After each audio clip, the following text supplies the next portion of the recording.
What's up, guys? It's Matt here with Tanks Lawn Maintenance. It is 8:38 a.m. Friday morning, May the 10th, 2024, year of our Lord. And oh man, it's raining again. Don't mind all them contractor bags over there. They're full of grass clippings. I've got to dump those probably today, this evening, or either tomorrow, one to two. But yeah, it's raining. Checked the weather last night, or actually my wife and I watched the news last night, the local news at 11 o'clock, and it said, the weatherman said that all the rain had cleared out of the area and it was supposed to be sunny all day. Highs were supposed to be in the high 80s and it's supposed to be wind gusts around 20 miles per hour. And so far, the only thing he's been right on is the wind gust. It has been some gusty winds, but it's raining pretty good. And typically what I go by when the day starts out rainy, I'll turn y'all around real quick. What I typically go by when it's raining first thing in the morning is I go by the concrete. Once the concrete is dry, I'll go ahead and get the day started. That way I don't have to worry about grass clippings sticking to concrete, cars, things like that. And you can blow it off of wet cars. You can blow grass off of cars a lot easier than you can wet concrete. I don't know why that is, but anyway, this is the third day this week that it's rained. It was torrential rains Monday, torrential rains yesterday, and now it's just a steady rain. And I only got 7 that I have to do. I got to finish up my route from yesterday, and I only had 2 on the list for today. And I really don't schedule much on Fridays. For this reason, I want to leave 2 days. I want to leave Friday and Saturday open. That way I can catch up for rain. And weeks like this week is when I'm really glad that I did, because if it wasn't for that, I'd be in trouble, man, because I'm not working on a Sunday. It's just not happening. And I don't like pushing yards back a week. I don't like doing that. For one, I'm missing out on revenue, and for two, customers don't understand that. I don't know why that is, but customers have a hard time understanding that. But yeah, it's supposed to stop raining somewhere between 10 and 11. And what I'm gonna do is I always use my backyard as a gauge. And once the ground is firm enough in my backyard to put a mower on, I'll get the day started. And if it wasn't for it raining Monday like it did, and raining yesterday like it did, and raining all weekend long this past weekend like it did, I would go out as soon as the concrete dried up. But the problem I'm having right now is the 7 yards I have today, they're yards that hold a lot of water, and I really need those yards to dry out, man.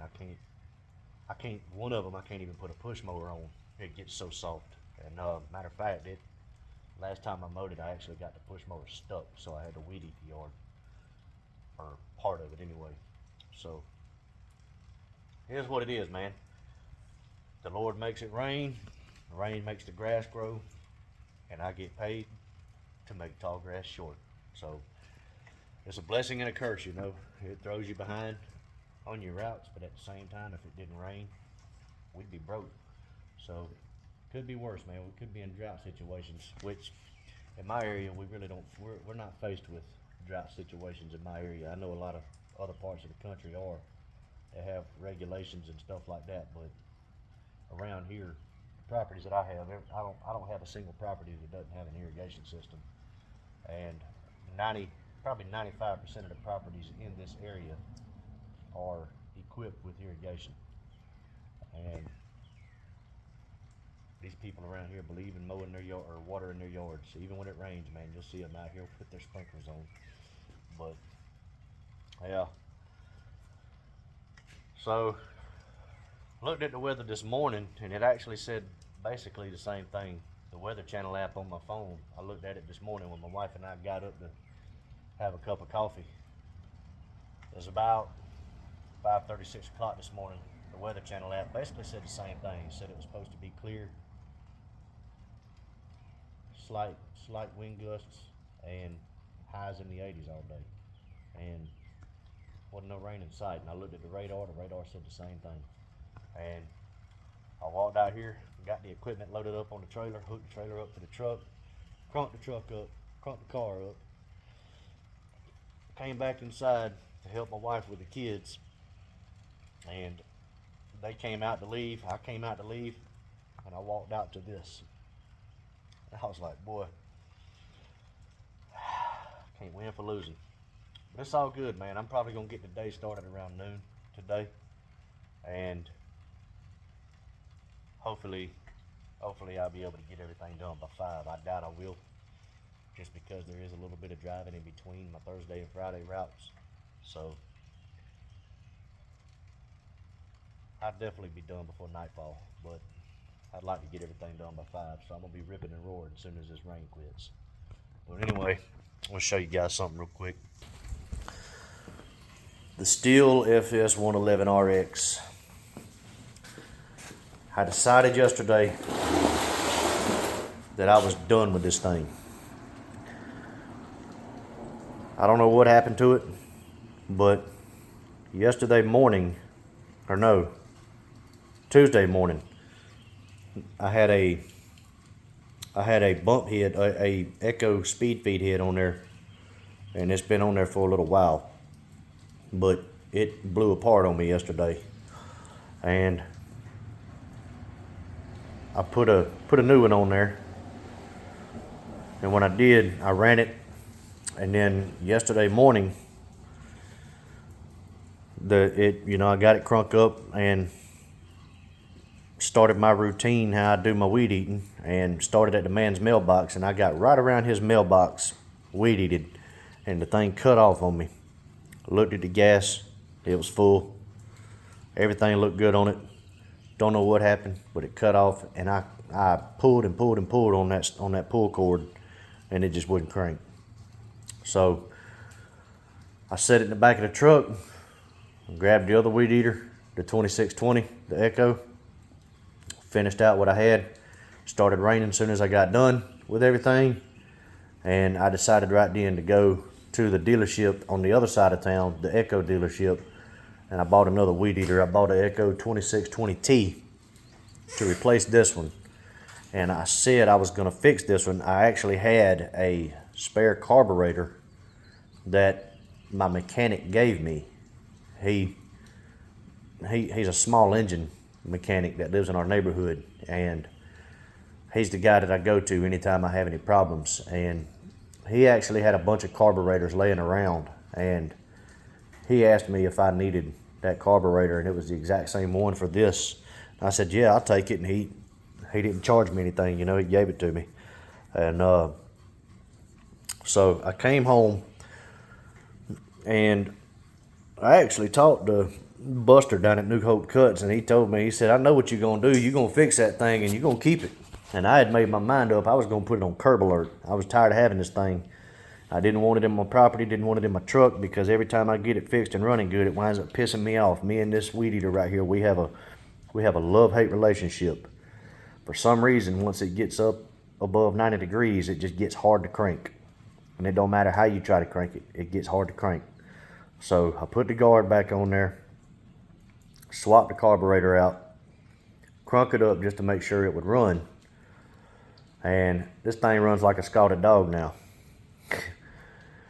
And I put it down there on the curb for about 30 minutes. And then I decided against it. I said, you know what? I said, it crunk on the first pull. I said, it's got a new carburetor. I'm going to hang on to it, keep it for a backup. So here's to you, Buster. You are exactly right. I'm keeping it for a backup. But it's definitely not going on my truck until I need it on there, because this thing's going to make me have a massive heart attack before I'm 50 years old. But yeah, got that fixed. It's going to stay in the garage. I'm going to tuck it away, and I don't know if y'all can see that or not. Right in the middle of that trimmer rack, there's a brand new 2620T. I decided to go with the 2620T because the FS 111 RX, it has a little more torque than the 2620 does, and I need something with a lot of torque because I have several people that pay me to weed eat ditches, pond dams, and just wide open areas that get thick, nasty weeds, like sage grass and oats and things like that, and that old Bahia grass, and grows up thick with Johnson grass and Dallas grass. and that stuff gets kind of hard to weed eat. And a lot of you probably thinking you need a 131 or a 3620 or something like that to weed eat something like that. You don't necessarily need anything like that to knock down those thick weeds. You're fine if you're using a 2620T or an FS 111, something like that, with some thick line, some square line, and it be thick like the 130 line. It does just fine. It bogs down a little bit, but it does just fine. Now eventually I will buy a 3020, and I'll have it to where I can just keep it loaded with thick line and not have to swap line out. But for right now, I feel like the 2620T will serve its purpose. But I did go ahead and buy that, and it's on the truck now. And there's nothing for me to do right now until this rain quits, guys. Everything, all the decks are scraped, all the blades are sharp, all the tanks are full, all the gas cans are full, my truck is full. Everything's filled up, everything's ready to rock and roll. I'm just waiting on this rain to stop, man, and waiting on things to dry out. But once it does, man, it's on like collard greens and neck bone. But also, I want to show y'all something else too. I'll walk over here real quick. Probably not going to be able to see it that good, but I'll get y'all turned around. But I did purchase the green guard and the stickers coming off of it. I've got y'all held up above it. I can't see it from my angle, but it looks like the stickers coming off of it. It'd be alright, it's just a sticker. But got the rocker switch mounted up there, and got the green guard mounted right here. Bring y'all back around so y'all can see my pretty face. But I actually got that in the mail Wednesday, and it took me probably 30 or 45 minutes to install it. It came pre-assembled. It was basically just pull it out the box and plug and play. You know, I say pre-assembled. It was pre-assembled the best they could get it to where they could ship it. And but I bought that and the right no drill mount kit. And I don't know if Jeremiah will see this video, but if he does, you know, I appreciate it, dude. Shout out to you. You know, he texted me back exactly what I needed, and that was very helpful because I was kind of confused. I wasn't sure what I needed, and I texted his personal cell number, and he texted me back about a day later. He was on, I think he was on vacation or either working one, but he texted me back a day later, and with two links, one for the Green Guard Slim Mini and the right no drill mount kit for the Green Guard.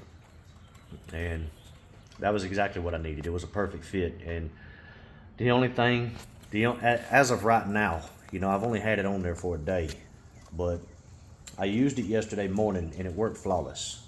And I had some bushes I had to trim, and it was quite a few bush trimmings. They were very overgrown. And what I did is I blew them out into the yard, into a little row, and I ran it over 3 or 4 times with the Green Guard closed, and I had the gator blades on there, and then I went back over it twice with the Green Guard open to disperse the clippings, and you can't even tell they were there. But that with the gator blade combination, man, it makes short work of those bush clippings. And but the one thing that I do not like about it, and this is minor, you know, this is not a game changer at all, is when you've got it, you know, we cut low cut Bermuda grass around here, some centipede, some zoysia, and we cut grass between 1.5 inches and 2.5 inches.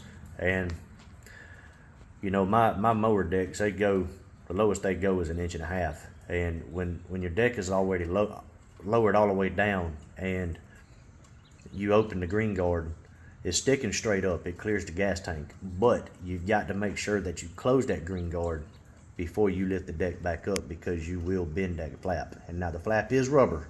It is rubber, but and it's flexible. But I can honestly see over a period of time that thing getting tore up if you forget to close that flap. But like I said, that's minor. It's not a game changer for me. I simply just wanted something that I did not have to take my hands off of the controls to open and close, and I wanted something that I was not going to have to remove if I wanted to use a side bagger. So I haven't had a chance to put the grass gobbler on there yet. It was late when I put it on there. I've been working late every night this week, but soon as today is over and I get everything unloaded and cleaned up, I'm gonna put the grass gobbler on there just to see if it fits, and I will take pictures and show you guys. But it was packaged well, you know. There's plenty of bubble wrap and packing paper, so it wasn't a chance of anything getting torn up in the mail. And the thing works good. It does what it says it does. And you know, granted, the thing I like most about it is I have the advanced chute system on my 61, and I'm not a fan of it. It does what it needs to do, but I'm not a fan of it. For one, you've got to have that extension on there for a stander, because you've got to reach across everything to open it. It's a manual chute blocker, but I don't like it because of that, because that handle, the extension sticks up way too far, and that's a disaster waiting to happen. You're gonna wind up tearing up tree limbs or either tearing up the handle, one of the two, with that thing. And but I've noticed on the 61, now granted the 61 has 3 blades and the 36 has 2, but on the 61 it pushes that advanced chute flap open. It doesn't open it all the way up, but it pushes it open, and it disperses clippings when I'm actually trying to mulch clippings up, unless I manually hold it shut. Now yesterday with the 36, and like I said, the 36 has 2 blades, the 61 has 3, so it maybe have something to do with that. But that green guard, it sits flush up against the deck, did not open, there was no gaps, and it worked flawlessly, and it turned those bush clippings into dust. But shout out to you, Jeremiah and Green Guard. Y'all got a good product. I appreciate it. Appreciate your help. And I'm satisfied with it. But like I said, I've only used it once. I plan on using it again today once it dries up. But I hope y'all aren't fighting the rain. I hope y'all are actually getting out, doing some work. And for all of y'all that are struggling and can't buy rain, look here, man. I got plenty that y'all can have. Come up here and get it. I hope Waste Management comes and picks my trash can up too, man. We've got some extra kids staying with us for about a month, man, and it's causing us to have a lot of trash. And it's just too much for my little trash can to handle. But anyway, guys, I'm gonna hop off here. I'm gonna go inside, watch TV for a few minutes, and about 11:30, 12 o'clock, I'm gonna get after it. But until then, y'all keep cutting that grass and keep making that money. I'll let y'all. Bye.